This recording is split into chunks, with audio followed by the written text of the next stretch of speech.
এভাবেই বিশ্বকাপের মঞ্চে রয়্যাল বেঙ্গল টাইগার ও লাল সবুজের পতাকা নিয়ে বাংলাদেশের সঞ্জয়।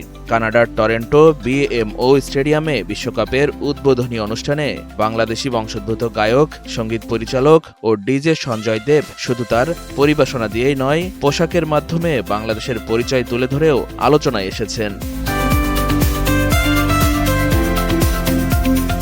পারফরম্যান্সের সময় তার পোশাকে ফুটে ওঠে বাংলাদেশ।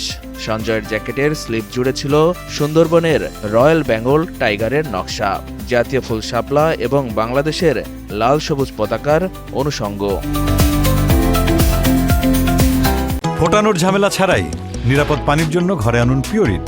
কল করুন 16627। পারফরম্যান্সের সময় বারবার সঞ্জয় তার জ্যাকেটের হাতার দিকে ইঙ্গিত করে এই বিশেষ নকশাগুলো তুলে ধরেন, যেন বিশ্বমঞ্চে দাঁড়িয়ে তিনি বলতে চাইছিলেন, এটাই আমার বাংলাদেশ।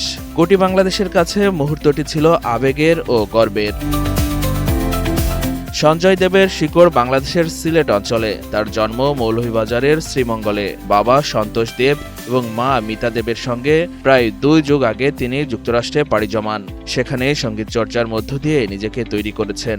দীর্ঘ পরিশ্রম ও প্রতিভার স্বীকৃতি হিসাবে এবার জায়গা করে নিয়েছেন বিশ্বের সবচেয়ে বড় ক্রীড়া আসর বিশ্বকাপের উদ্বোধনী মঞ্চে।